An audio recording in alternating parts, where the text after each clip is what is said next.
வணக்கம். தமிழ்நாடு மக்களுக்கு ஒரு குட் நியூஸ். என்னன்னு பார்க்குறீங்களா? ரேஷன் கடைகளில் இப்போ நம்ம தமிழக அரசு இன்ட்ரடியூஸ் பண்ணியிருக்காங்க மொபைல் முத்தம்மா திட்டம். இந்த திட்டத்தை அறிமுகப்படுத்தியிருக்காங்க. ஸோ இந்த திட்டம்னா என்ன, இந்த திட்டம் எதுக்கு யூஸ் ஆகுது, எந்த வகையில் மக்களுக்கு இது ஒரு குட் நியூஸாக மாறுது அப்படிங்கிறத பற்றி தான் இப்போ நம்ம இந்த வீடியோவில் கிளியராக பார்க்க போகிறோம். இந்தியாவில் நாளுக்கு நாள் தொழில்நுட்பம் வளர்ச்சி அடைந்து கொண்டே தான் வந்துகிட்டு இருக்கு. நம் நாட்டில் உள்ள மக்கள் பலரும் பெட்டி கடைகள் முதல் பெரும் மால்கள் வரைக்கும் ஃபோன்பே, ஜிபே மூலம் தான் பண பரிவர்த்தனை மேற்கொண்டு வந்துட்டு இருக்காங்க அப்படிங்கிறது மிகவும் குறிப்பிடத்தக்க ஒரு விஷயமாகவே பார்க்கப்படுகிறது. மக்களிடையே பணம் கையிலிருந்து செலவழிப்பது குறைந்து அனைத்துமே யூபிஐ மூலமாகவே நடைபெற்று வந்துட்டு இருக்கு. தற்போது டீ கடை முதல் பெரிய வணிக நிறுவனம் வரை அனைத்தும் யூபிஐ பேமெண்ட் முறையை தான் அதிக அளவில் மக்கள் பயன்படுத்திட்டு வரக்கூடிய நிலை இருந்துட்டு இருக்கு. இந்த நிலையில ரேஷன் கடைகளில் மட்டும் யூபிஐ வசதி இல்லாமல் இருந்து பலரையும் ஏமாற்றத்தில் ஆழ்த்தி வருது அப்படிங்கிறது தான் சொல்லணும். ஸோ தமிழகத்தில் 2.26 கோடி குடும்ப அட்டைகள் பயன்பாட்டில் இருக்குது. இதற்காக பார்த்தீங்கன்னா 34,808 நியாய விலை கடைகள் செயல்பட்டு வந்துட்டு இருக்கு. இதில் ஏழை எளிய மற்றும் நடுத்தர மக்களுக்கு பயன் தரும் வகையில் குறைந்த விலையில் பொருட்களை விற்பனை செய்யப்படுகின்றது. அதாவது ரேஷன் கடைனால பொருட்களுடைய விலை கம்மி தானே, ஓகே, அதை வச்சு தான் சொல்கிறாங்க.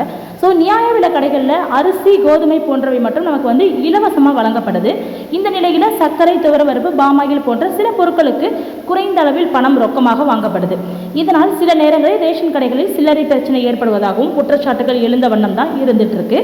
இந்த நிலையில் இந்த பிரச்சனையை போக்கும் வகையில் தான் தமிழ்நாட்டில் உள்ள ரேஷன் கடைகளில் மொபைல் முத்தம்மா அப்படிங்கிற ஒரு திட்டத்தை நமக்கு இன்ட்ரடியூஸ் பண்ணியிருக்கிறாங்க. ஸோ இந்த மொபைல் முத்தம்மா திட்டம் அப்படின்னா என்ன அப்படிங்கிறது தான் இப்போ நம்ம ரொம்ப கிளியராக பார்க்க போகிறோம்.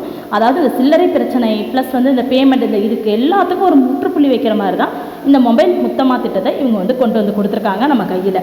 இந்த மூலம் பார்த்தீங்கன்னா ரேஷன் கடைகளில் வாங்கக்கூடிய பொருட்களுக்கு ரொக்கமாக பணம் செலுத்த வேண்டிய அவசியம் இல்லை.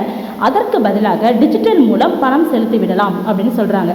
இந்த திட்டத்தின் மூலமாக பயனாளர்கள் தமிழகத்தில் உள்ள ரேஷன் கடைகளில் வாங்கும் பொருட்களுக்கான பணத்தை QR கோட் மூலம் ஸ்கேன் செய்து யூபிஐ வழியாக பணம் செலுத்தலாம். இதன் மூலம் பார்த்தீங்கன்னா பணம் நேரடியாக அரசு கணக்கிற்கே செல்லும். இதன் மூலம் ரேஷன் கடை ஊழியர்கள் தவறான கணக்கு காட்டுவதற்கு வாய்ப்புகள் ஏற்படாது என்பதுடன் முறைகேடுகளும் தடுக்கப்படும் அப்படின்னு சொல்லப்படுது. இந்த திட்டம் ஒவ்வொரு மாவட்டத்திலும் 10 ரேஷன் கடைகளில் பயன்பாட்டிற்கு வரவுள்ள நிலையில் முதல் கட்டமாக சென்னையில் உள்ள சில கடைகளில் அறிமுகம் செய்யப்பட்டிருக்கு. இந்த திட்டம் பயனாளிகளுக்கு எளிமையாகும் பட்சத்தில் படிப்படியாக அனைத்து கடைகளிலும் பயனாளர்கள் வசதிகளுக்கேற்ப பேடிஎம், யூபிஐ போன்ற டிஜிட்டல் சேவைகள் கொண்டு வரப்படும் அப்படின்னு சொல்கிறாங்க.